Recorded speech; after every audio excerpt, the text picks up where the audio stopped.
தமிழகம் எங்கும் கிளைகள் கொண்ட அண்ணமால் institute of hotel management and hospital management படிப்பில் சேர்வதற்கான அட்மிஷன் நடைபெறுகிறது. அண்மை செய்தி. கருணை அடிப்படையில் 169 நபர்களுக்கு பணி நியமன ஆணைகளை வழங்கினார் முதலமைச்சர் மு.க. ஸ்டாலின்.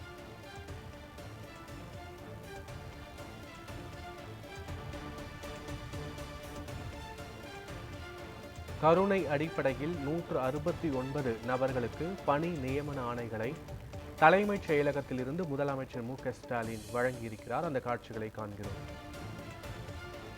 இது தொடர்பான முழுமையான விவரங்களோடு எமது செய்தியாளர் சாமுவேல் எபினேசர் இணைகிறார்.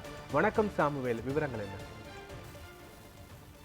பத்மநாபன், இன்று தமிழ்நாடு முதலமைச்சர் மு.க. ஸ்டாலின் அவர்கள் சென்னை தலைமை செயலகத்திலிருந்து வேளாண்மை உழவர் நலத்துறை சார்பில் தமிழ்நாடு அரசு பணியாளர்கள் தேர்வாணையம் மூலம் வேளாண்மை அலுவலர், உதவி வேளாண்மை அலுவலர் ஆகிய பணியிடங்களுக்கு தேர்ந்தெடுக்கப்பட்ட 169 நபர்களுக்கு கருணை அடிப்படையில் இளநிலை உதவியாளர், ஆய்வக உதவியாளர், கட்டற்ற காவலர் ஆகிய பணியிடங்களுக்கு 33 வாரிசுகளுக்கு பணி நியமன ஆணையை இன்று தமிழ்நாடு முதலமைச்சர் ஸ்டாலின் அவர்கள் சென்னை தலைமை செயலகத்திலிருந்து தற்பொழுது 169 நபர்களுக்கு வழங்கியிருக்கிறார். இதைத் தொடர்ந்து தமிழ்நாடு அரசு பணியாளர் தேர்வாணையத்தின் மூலமாக நெடுஞ்சாலை துறையில் உதவி பொறியாளர் பணிகளுக்கு தேர்வு செய்யப்பட்டுள்ள 45 நபர்களுக்கும் பணி நியமன ஆணையை தமிழ்நாடு முதலமைச்சர் மு.க. ஸ்டாலின் இன்று சென்னை தலைமை செயலகத்தில் வழங்குகிறார். இதைத் தொடர்ந்து பொதுப்பணித்துறை சார்பில் தமிழ்நாடு அரசு பணியாளர்கள் தேர்வாணையத்தின்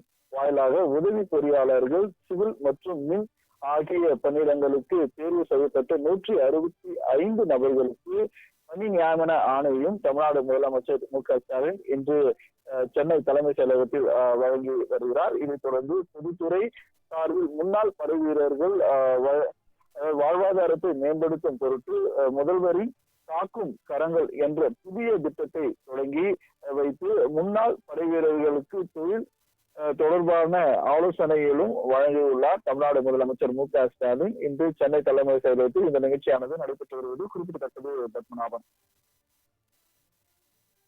விவரங்களுக்கு நன்றி சாமுவேல் எபினேசர்.